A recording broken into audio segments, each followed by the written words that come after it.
Buenas noches a todos, compañeros.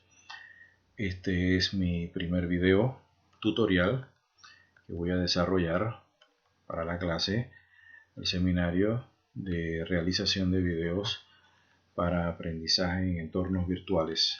Mi tema, como ya lo conocen, trata sobre el disco duro y trata además sobre los diferentes algoritmos que se utilizan para hacer la búsqueda de la información en el disco duro.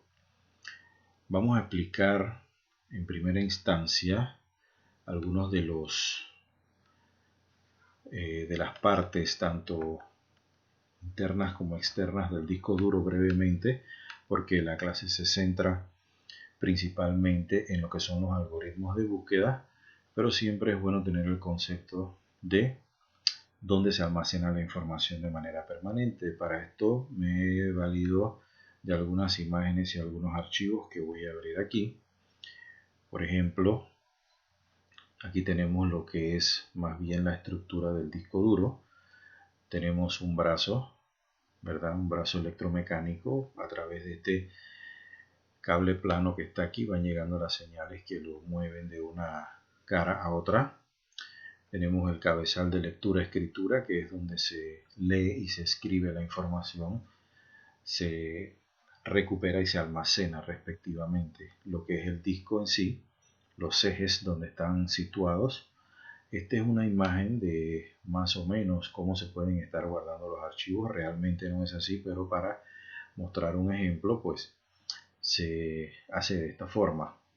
Un actuador y lo que representan pues las fuentes y las tablas del tablero del circuitaje donde va conectado el disco duro. Recordemos que esta es una unidad que tiene como característica principal el poder almacenar información de manera permanente.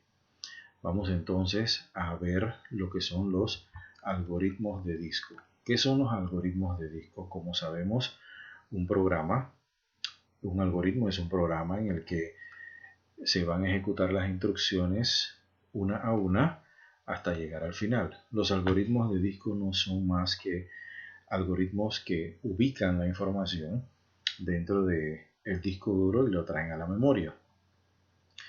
Para hacer el ejemplo, les puedo adelantar, trataremos con sectores o más bien con un disco de pocos sectores, de pocas pistas.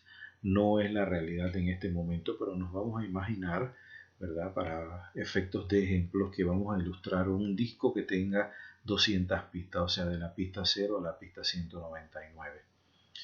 Siempre que vamos a hacer una búsqueda, lo hacemos en función de la cola de petición de datos.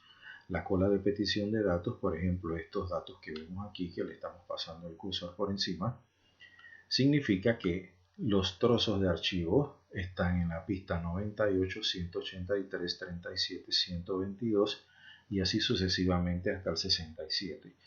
Como vemos, para poder hacer esta búsqueda, la cabeza ha resuelto el requerimiento en el sector 53, que lo que quiere decir es que simplemente se ha detenido en la búsqueda anterior en la pista 53. El primer algoritmo en trabajar es el algoritmo primero en entrar, primero en salir, o el FCFS, en inglés First Come, First Serve. El primero que entra es el primero que se sirve.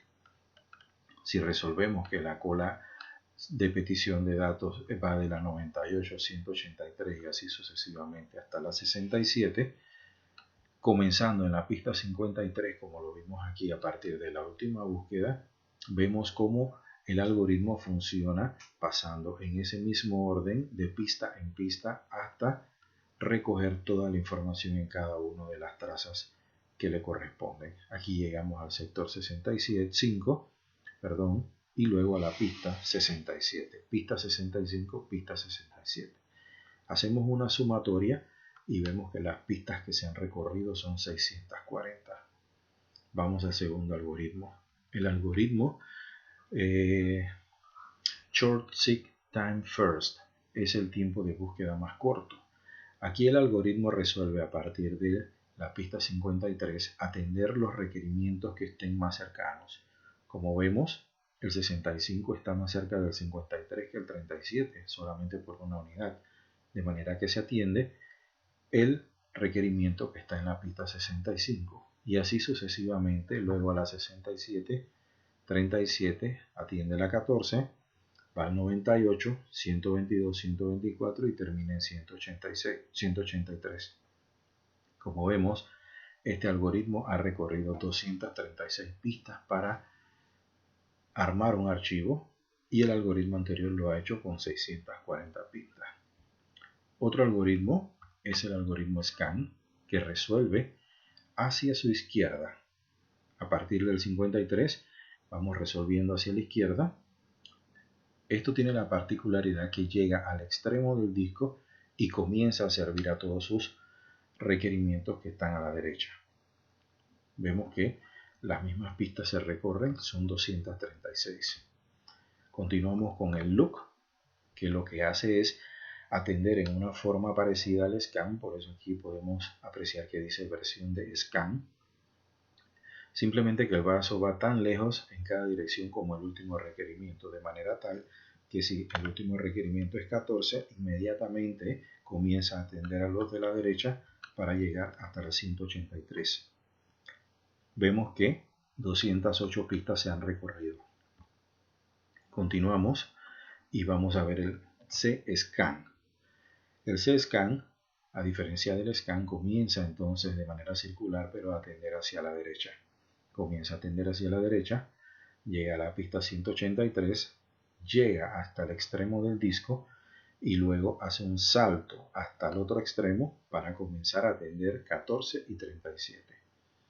Cuando vemos el resultado, tenemos que 183 pistas se han recorrido.